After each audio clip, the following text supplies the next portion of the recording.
What's going on, boys and girls? Good to be back. And if you're not subscribed to the channel, please subscribe to the channel and hit this like on the video as well so that it can get around to other Arsenal fans. Today, I just want to talk about two things. The first thing is Aouar. Now, we covered this all last summer, and I also made a video about it a month ago, and I don't really want to go too much because there is a lot of speculation and most of it is not true. And I talked about the fact that his agent was very clear that he said in May that the player wants to go to a team who's in the Champions League. Now, what that does is that takes potential buyers like Arsenal out of the mix. Now, I ended the video by saying the only way that he would be open to a move from Arsenal is if nobody comes in for him. And what seems to have happened is just that. There hasn't been, I believe there was an inquiry from Napoli. There was one from Atletico Madrid, but there are only inquiries. Teams make inquiries all the time. Yeah, that's just how the game's played. Arsenal, I believe, have made about 15 inquiries, but they've only made like 4 offers to players.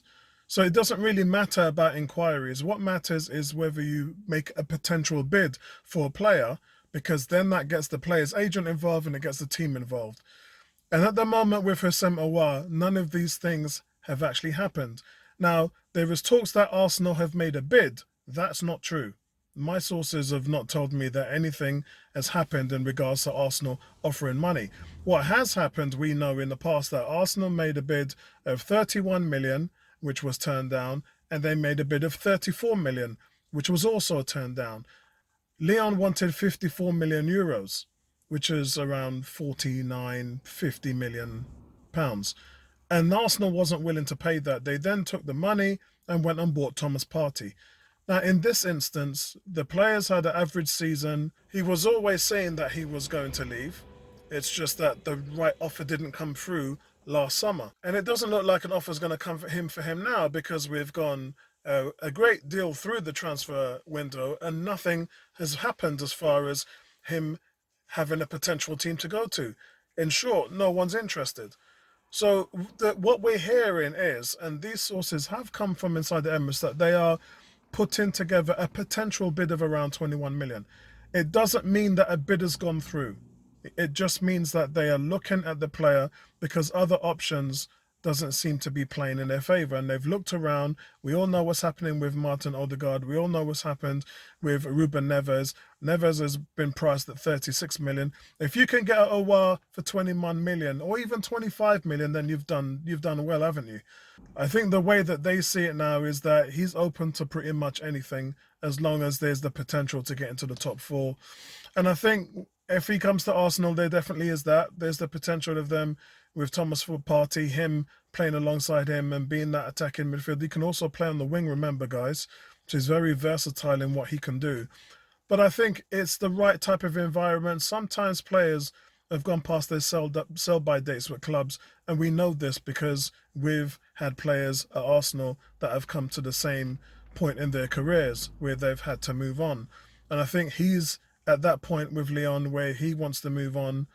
And I think Raheem Sterling is at that place at Manchester City where he's been there and now he wants to move on. So it happens to players at various clubs. It doesn't mean there's a big fallout or anything else. It just means players want a new challenge, and they've gone as far as they can go with their current clubs. Most of the French players are Arsenal fans. They know the Premier League is big. It doesn't matter how good you play for Lyon. If you're a star at Arsenal, then you can make it on the worldwide level. And I think that that's the reason why we see players move to bigger teams. In regards to Raheem Sterling, he's the next one we need to talk about. Raheem Sterling, Man City bought him for 49 million. The issue that they have with him now is obviously we know he didn't start too many games on the back end of last season. So from his account and his agent's account, he's not really in the mix at Man City anymore. I don't know how the Euros have changed that. Although he's a Wembley boy and he's close to his family members close to quite a lot of us. Big shout out to you, Junior. I don't know his agent, but what it looks like at the moment, if I'm talking about schematics, what it looks like is he has 2 years left on his deal. He's not starting for the team. In that situation, when a player is not really as involved as you want him to be, you sell him now, because if you let him go down to his last year, he's worth nothing. And I think that's the point with Raheem Sterling is he's got 2 years left on his deal. He earns 300 grand a week. If you're going to keep him, you're going to have to pay him big, big, big money. And with Man City looking at a potential 2 or 3 players, it doesn't look like that Raheem Sterling is in the mix. So that's the reason why people are saying he could potentially leave. But I would say, as far as I know, Barcelona are the ones that have been making the inquiries about him. So they're the ones that are in most advanced talks with the camp of Sterling. Arsenal are not. But if that ever comes down to it, then I'm sure Arsenal might take a look at it. But for me, it's something that's too expensive to do. Yes, with 2 years left, you couldn't get away with paying a nominal figure for him, but you're still going to have to pay the wages. So for Arsenal fans, would you be willing to pay the same amount, 350, as what you're paying Aubameyang? That's the question. And we know Arsenal have greatly reduced their earnings. Of the wage bills come down from 284 million to around 240 million. So they've done a lot of work in reducing their wage bill, but they still want to get it down to below 220.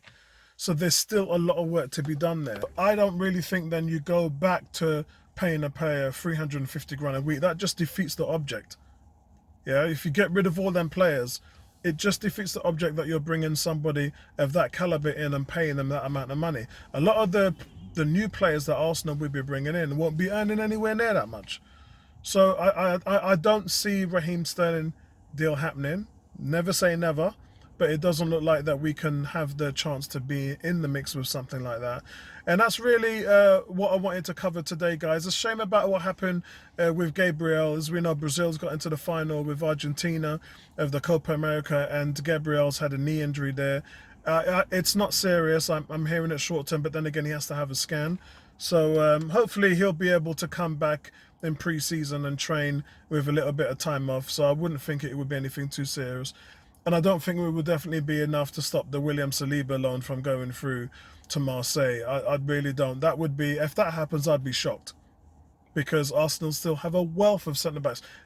Last season we had 9 centre-backs.